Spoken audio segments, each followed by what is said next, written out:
SpaceX is doing undeniably well in the aerospace industry. Ever since they revolutionized space travel with their reusable rockets, space travel or exploration is not as much of a challenge as it used to be about 20 years ago. It would cost NASA about $50,000 to send a single kilogram up into space using their space shuttles. SpaceX has brought that enormous price tag down to only about $2,000 per kilogram. That's a whopping 96% reduction in cost.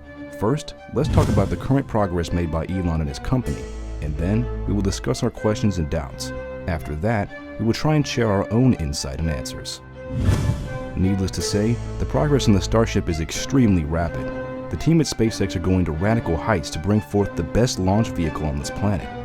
SpaceX's Starship spacecraft and Super Heavy rocket, collectively referred to as Starship, represent a fully reusable transportation system designed to carry both crew and cargo to Earth's orbit, the Moon, Mars, and beyond. Starship will be the world's most powerful launch vehicle ever developed, with the ability to carry in excess of 100 metric tons to Earth's orbit. Starship is designed to deliver satellites further and at a lower marginal cost per launch than our current Falcon vehicles.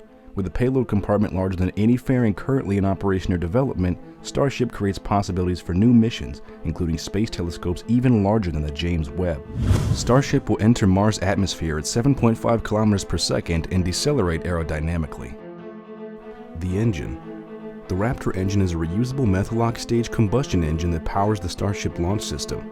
Raptor engines began flight testing on the Starship prototype rockets in July 2019, becoming the first full flow stage combustion rocket engine ever flown. Musk also says that he will launch one of the vehicles on an uncrewed flight to Mars in 2024. So why? Why Mars? At an average distance of 140 million miles or 225 million kilometers, Mars is one of Earth's closest habitable neighbors. Mars is about half as far from the sun as Earth is, so it still has decent sunlight. It is a little cold, but we can warm it up. Its atmosphere is primarily CO2 with some nitrogen and argon and a few other trace elements, which means that we can grow plants on Mars just by compressing the atmosphere. Gravity on Mars is about 38% of that of Earth, so you would be able to lift heavy things and walk around with ease. Furthermore, the day is remarkably close to that of Earth. One day on Mars is the equivalent of 24 hours and 37 minutes on Earth. The whole mission to send people to Mars will be ridiculously expensive. So expensive that even Musk hasn't taken the trouble to try and get a rough figure of the total cost, at least not publicly. The idea that Mars could one day become home to a metropolis and potentially a tourist destination is acknowledged by mainstream scientists like Meyer, NASA's lead Mars expert. It's still unclear. Who does Musk envision as the first Mars settlers? Let us know. NASA astronauts? Ultra-wealthy thrill-seekers? SpaceX employees? It will take thousands of spaceships and 1 million tons of vitamin C to make life on Mars sustainable, says Musk. Otherwise, quote, "You're going to die slowly and painfully. We need to have a self-sustaining city," unquote. A city on Mars has to survive if the resupply ships stop coming from Earth for any reason whatsoever. Doesn't matter why. If those supply ships stop coming, does the city die out or not, unquote. Musk tweeted in January that the goal of his Starship's transportation system to Mars will be to launch each of SpaceX's reusable Starship rockets about 3 times per day on average, while carrying an 100-ton payload on each flight, with roughly 1,000 flights per year carrying more than 100 tons of cargo on each flight. At that rate, Musk theorizes, each Starship rocket would make roughly 1,000 flights per year, launching a total of 100,000 tons of cargo into orbit. As for the city itself, it will have an outdoorsy and fun atmosphere, Musk told in February 2019. So you'd probably want to have some faceted glass dome with a park so you can walk around without a spacesuit. Food would be grown on solar-powered hydroponic farms located either underground or in an enclosed structure, he said. Honestly, a bunch of people probably will die in the beginning. It's tough sledding over there. We're an exploring species. Yeah, exactly. Not forever. We don't make anyone go.